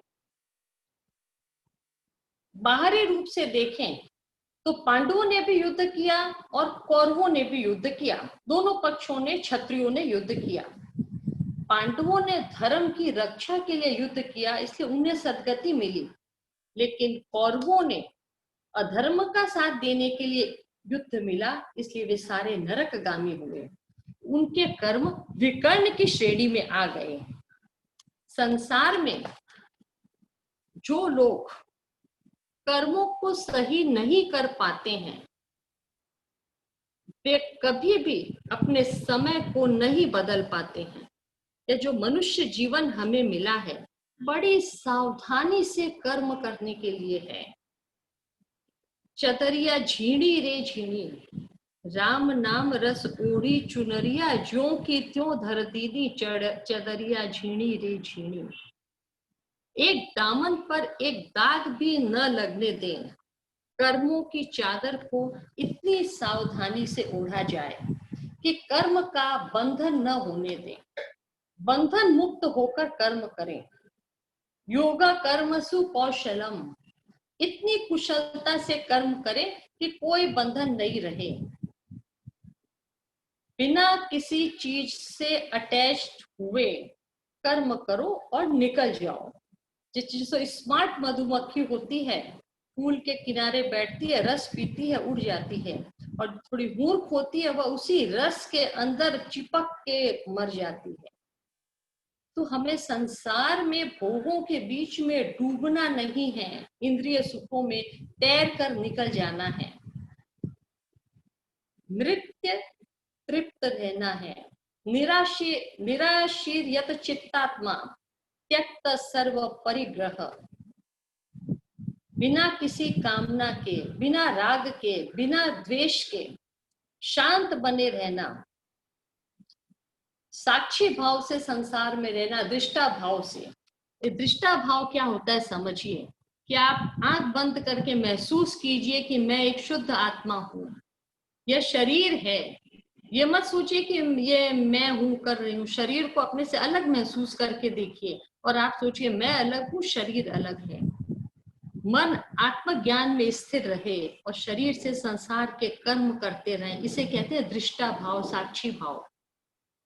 तो जो लोग तृप्त तृप्त हैं, अपनी आत्मा के आनंद में मस्त है, मगन है, वे संसार में रहकर भी संसार की गतिविधियों में उलझते नहीं हैं, कर्म के बंधनों का निर्माण नहीं करते हैं। अकेले में उनकी आत्मा में मेला है और जब भीड़ है तब वे आत्मा में अकेले हैं। मेले में अकेला और अकेले में मेला, यही आत्मज्ञानी संत का सच्चा लक्षण है। और जहां नित्य तृप्ति की बात आती है, एक मैंने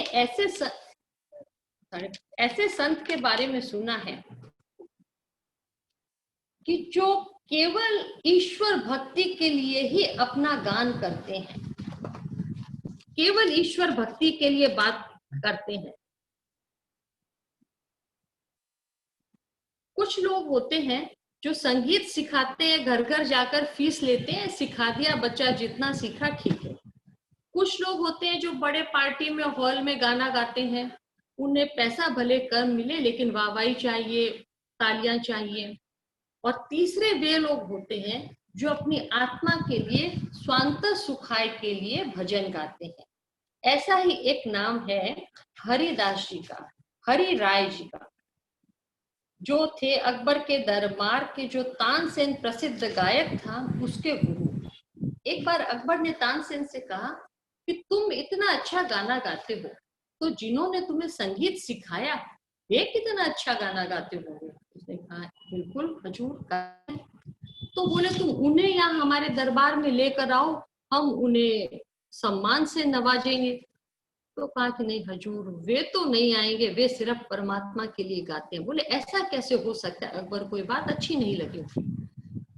तो बोले तो क्या मैं चल के सुन सकता हूँ? बोले अवश्य जहाँपना, आप जब कहें सुन सकते हैं, लेकिन उन्हें पता नहीं चलना चाहिए कि आप उनका गायन सुनने आए हैं।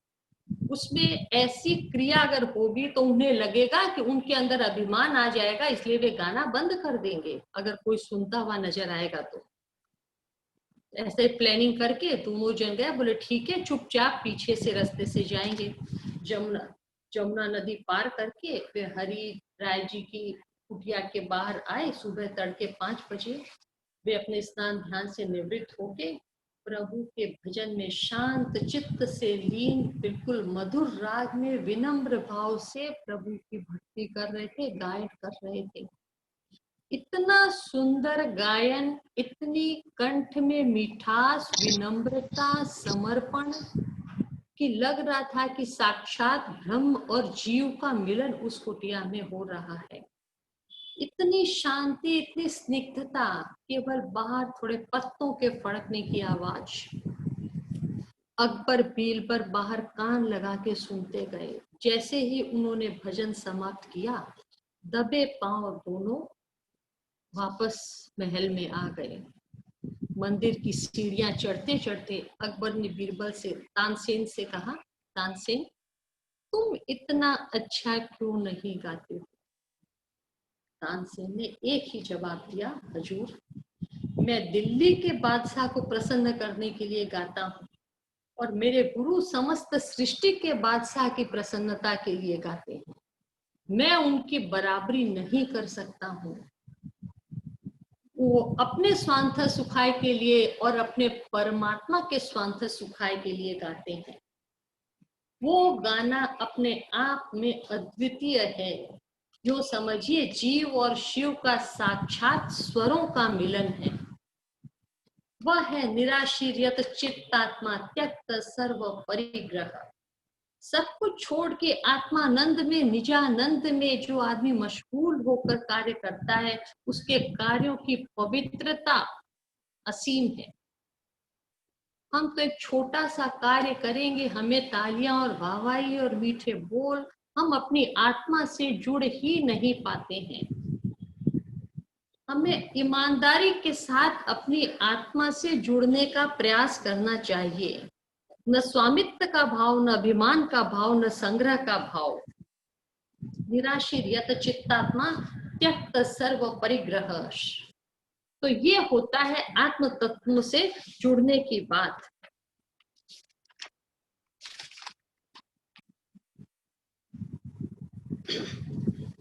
कृष्ण ने जो यज्ञीय भावनाएं बताई हैं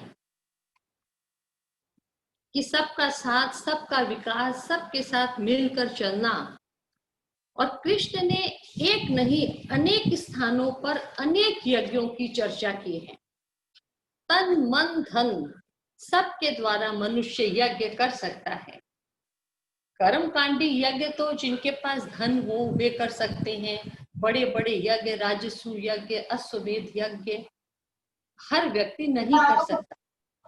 लेकिन कृष्ण ने जितने यज्ञों की विधाएं बतलाई हैं, वह छोटा से छोटा व्यक्ति और बड़े से बड़ा व्यक्ति भी संपन्न कर सकता है। जैसे ब्रह्म यज्ञ, देव यज्ञ, संयम यज्ञ, इंद्रिय यज्ञ। संयम यज्ञ में इंद्रियों का दमन है, वो सन्यासियों के लिए है। और इंद्रिय यज्ञ में इंद्रियों को संयमित भोजन देना है, वो गृहस्थ लोगों के लिए है। तपो यज्ञ, योग यज्ञ, स्वाध्याय यज्ञ, द्रव्य यज्ञ आप सब जानते हैं, दान देना। और है सबसे उत्तम यज्ञ है ज्ञान यज्ञ। ज्ञान का प्रचार प्रसार करना अपने आप में सबसे उत्तम यज्ञ है। यहाँ जो अभी ऑनलाइन यज्ञ हो रहा है, जो अभी आप और हम सब मिलकर आहुतियां दे रहे हैं इस ज्ञान यज्ञ में, इदम न ममः, इदम न ममः, ये ज्ञान हमारा नहीं है, श्री कृष्ण ने हमें दिया है। इदम न ममः, भगवान ने कहा है कि द्रव्य यज्ञ से भी अधिक श्रेष्ठ है ज्ञान यज्ञ। द्रव्य यज्ञ में समझिए आपने एक अंधे को लाठी प्रदान कर दी, लेकिन ज्ञान यज्ञ में आपने उस अंधे को चक्षु प्रदान कर दिए। एक ने बेटे के लिए 5 करोड़ रुपया रख दिया और दूसरी माता ने बेटे को इतना योग्य बना दिया कि वो करोड़ों की संपत्ति का मालिक बन गया। यही अंतर है ज्ञान यज्ञ में और द्रव्य यज्ञ में।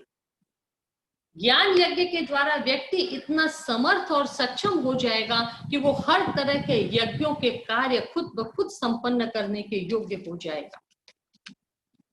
और यज्ञ करने के पश्चात यज्ञ शिष्टा सिना संतो ज्ञान्ति ब्रह्म सनातनम। यज्ञ के बाद बचे हुए अन्न को जो खाता है वही वास्तव में परम ब्रह्म का प्रसाद है। और इस ज्ञान यज्ञ को संपन्न करने के लिए पूर्ण रूप से गुरु वचनों में श्रद्धा और विश्वास होना चाहिए। तद्विधि प्रणिपातेन परिप्रश्नेन सेवया, गुरु में श्रद्धा रखकर ज्ञान प्राप्त करने से ही ज्ञान फलीभूत होता है। और परिप्रश्नेन सेवया, प्रश्न पूछने के बाद उसे आचरण में उतारने के प्रति भी विचार होना चाहिए। अन्यथा ज्ञान एक फिल्म की तरह या कहानी की तरह वापस बहकर चला जाएगा। जो बात अच्छी लगे उसे गांठ बांधकर जीवन में उतारने का प्रयास करना चाहिए। हमारा जीवन हमारा खुद का है, किसी दूसरे का नहीं है। अपने जीवन के हम खुद निर्माता हैं, भला और बुरा। हम किसी दूसरे को बेवकूफ नहीं बना रहे, हम खुद बेवकूफ बनते जा रहे हैं इस दुनिया की भेड़ चाल में। यह बात ध्यान रखें। हमारा समय अपना है, हमारी सांसें हमारी अपनी है, हमारे कर्म हमारे अपने हैं, प्रारब्ध हमारा है, हमारी परिस्थितियां हमारी हैं। किसी के देखा देखी करने में हम व्यर्थ समय न गंवाएं। और हम गृहस्थ में हैं, गृहस्थ का पालन पोषण करना भी हमारा धर्म है, लेकिन इन सब में रहते हुए भी अपने आत्मज्ञान को विस्मृत न करें, जागृति बनाकर रखें। एक हंस था, सफेद हंस, जो मानसरोवर के ऊपर हंस रहता है, उड़कर आसमान की ऊंचाइयों की ओर जाता है। जाड़े का समय है, चारों ओर स्निग्ध शीतलता, बर्फ की चादर छाई हुई है। थोड़ी ऊपर जाने के बाद उसे नीचे नजर करके देखता है, एक काला धब्बा दिखलाई पड़ता है। पुनः नीचे आता है तो उस काला धब्बा किस चीज का धब्बा है ये? आकर देखता है कि वहां एक चूहा बेहोश पड़ा है बर्फ की ठंडक के कारण। हंस ने सोचा कि क्यों न मैं इस चूहे की जान बचा दूं। पूरे पंखों को खोलकर हंस बैठ गया, उस चूहे को पोषण देने लगा, गर्माहट देने लगा उस चूहे को शरीर से। देते देते धीरे धीरे उससे लगा कि अब चूहा धीरे धीरे जाग जाएगा। ऐसी सोच में वो बैठा रहा और बैठे बैठे हंस को नींद आ गई। हंस को नींद आ गई और चूहे की नींद खुल गई। चूहे को होश आ गया। चूहे को लगा कि मैं कहाँ हूं, उसने खुशबू ली, मुझे उससे लगा कि किसी जानवर के पंख है, मुझे शायद किसी जानवर ने कैद कर लिया। चूहे को एहसास नहीं हुआ। उसने फूंक मार मार कर उस पंखों को काटना शुरू कर दिया। चूहे के फूंक में एक प्रकार का एनेस्थीसिया होता है। जब चूहा काटता है तो पता नहीं चलता है कि क्या हो रहा है। फूंक मार मार कर पंखों को काटना शुरू कर दिया, पूरे हंस के पंखों को काट दिया और दौड़ गया। चूहे को पता नहीं है कौन है क्या है। थोड़ी देर बाद हंस की आंख खुलती है तो उसने देखा कि चूहा नहीं है। बहुत खुश हुआ कि चलो आज मैंने एक चूहे की जान बचाई, बहुत अच्छा किया मैंने, मेरा उद्देश्य में मैं सफल हुआ, चूहा बच गया। अब जो ही हंस उड़ने को तैयार हुआ, अपने पंख फैलाने की कोशिश की, दुर्भाग्य, देखा मेरे सारे पंख कट चुके हैं। माय डियर फ्रेंड्स, ये चूहे हम खुद हैं और ये कामनाएं, क्रोध, लालच हमारी अपनी हैं। हम सारे जीवन भर इसी कामनाओं को, लालच को पोसते रहते हैं। राग, द्वेष, लालच, कामनाएं, इन्हीं का पोषण करते रहते हैं। जिस दिन हम बेबस हो जाते हैं तब ये रियलाइज होता है कि हमने पूरे जीवन भर क्या किया। अब हमारा भाग्य यही है, हम गृहस्थ में रहते हैं। हम यह नहीं कह सकते हैं कि ब्रह्म सत्य जगत मिथ्या। जिन बच्चों को अपने पेट से पालकर बड़ा किया है, हम जगत मिथ्या नहीं कह सकते हैं। हमें गृहस्थी का भी पोषण करना आवश्यक है, कामनाओं का, लालच का, और गृहस्थी में रहकर क्रोध भी करना अनिवार्य है। सबका पोषण करते हैं हम। लेकिन हंस सोया क्यों? प्रश्न वहां आके अटकता है। हंस क्यों सोया? पोषण दिया उसने, अच्छा किया। हम भी परिवार को पोषण देते हैं, बहुत अच्छा करते हैं। ये हमारा कर्तव्य, कर्म है, करना ही चाहिए। लेकिन सोना नहीं है हंस की तरह है। जिस दिन हम सो जाएंगे उस दिन हम भी लाचार हो जाएंगे। सोना नहीं है, जागृत रहना है हमें, कि सारे कर्म पूरे करते हुए, जिम्मेदारियां पूरे करते हुए हम अपने आत्मज्ञान को विस्मृत न करें, कर्मों के बंधन में न बंधें, एक मुक्त आत्मा होने का प्रयास करें। जितना अधिक अच्छे कर्मों को करेंगे उतना जल्दी मुक्त होंगे। केवल भक्ति ही भावना प्रधान नहीं होती है, कर्म भी भावना प्रधान होता है, या यूं कहें पूरा जीवन ही भावना प्रधान है।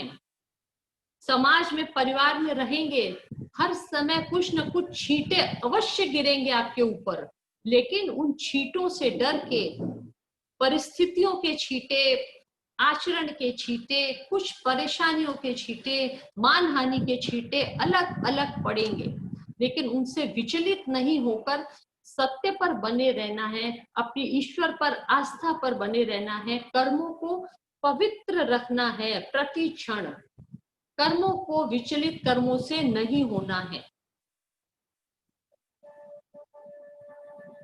यही सबसे बड़ी क्रिया है गृहस्थ जीवन की। सारी इंद्रियों का खेल है। इंद्रियों की जितनी चंचलता है उसमें हम खुद न खो जाएं।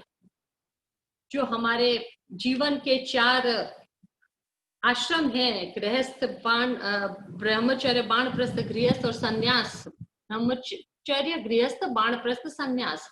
जो अंतिम आश्रम संन्यास आश्रम है, हमें बचपन से वो संन्यास आश्रम में, वहां आश्रम संन्यास में नहीं जाना है, गृहस्थ में जाना है। लेकिन चौथा पड़ाव है संन्यास आश्रम, उसकी ओर प्रस्थान करना है। कामनाएं हमारे जीवन में अशांति का निर्माण करती हैं। जैसे संन्यास आश्रम में प्रवेश करने का समय आ जाता है, धीरे धीरे कामनाओं को सीमित करके आत्म शांति का प्रयास करना चाहिए। आज की क्लास अब समय देखते हुए हमें यही समाप्त हम कर रहे हैं। कहने सुनने को यही बातें हैं, आज तक सुनते आए हैं, कहते आए हैं, आगे भी कहेंगे और सुनेंगे। बस अमल करने का समय अपना ध्यान कीजिए कि किस व्यक्ति को कब जीवन में अमल करना है, परम शांति प्राप्त करने के लिए, कर्मों को सही करने के लिए। वे ही कर्म हमारा अगला जीवन बनाएंगे। ओम शांति।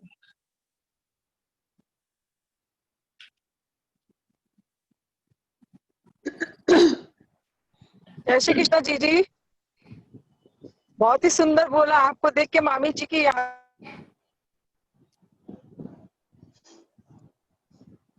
बीना जी, ये माधव सिंह वाले हैं।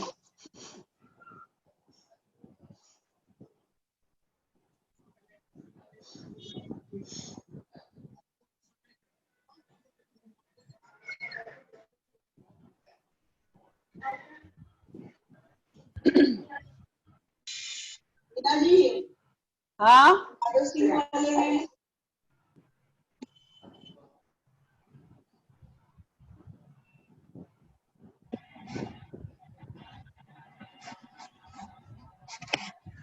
आज की चर्चा में जितने भी लोग आए हैं, आशा करते हैं आज की चर्चा में जितने भी लोग पधारे हैं, आशा करते हैं कल भी सभी समय पर उपस्थित होंगे और इस गीता सार चर्चा को सफल बनाएंगे। जितने भी लोग आए हैं,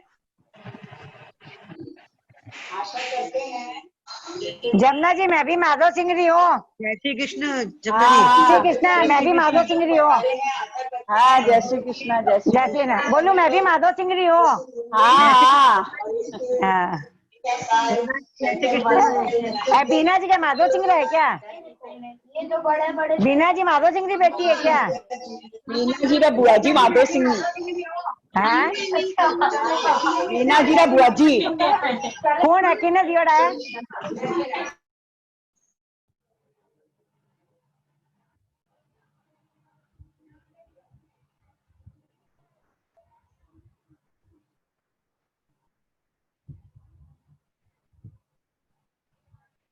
जमुना जी, अपने आप को अनम्यूट कर लीजिए।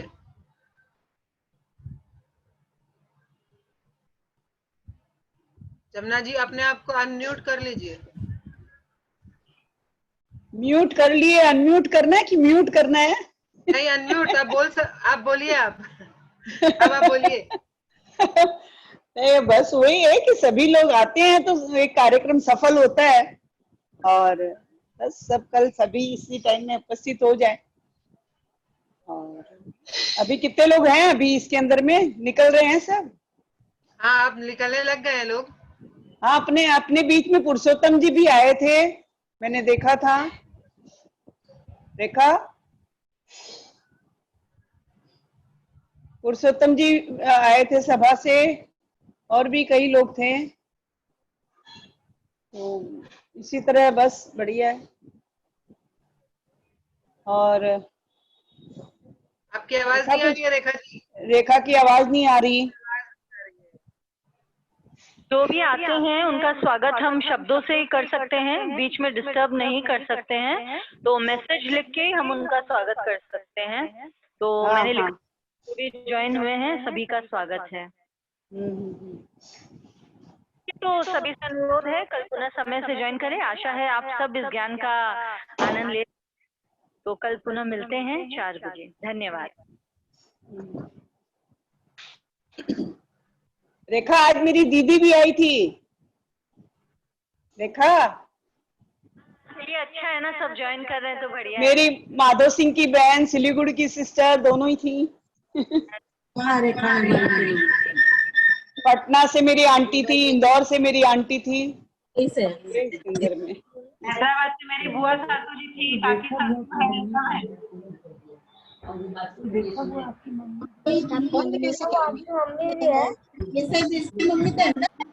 कैसे करना बंद? पहले अहमदाबाद की अभी तक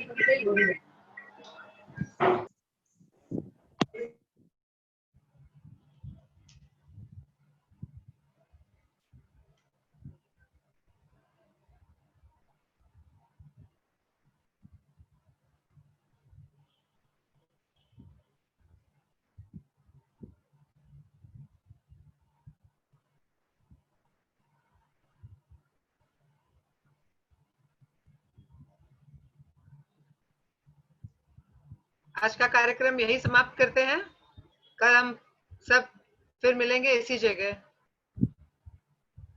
सबको जय श्री कृष्णा।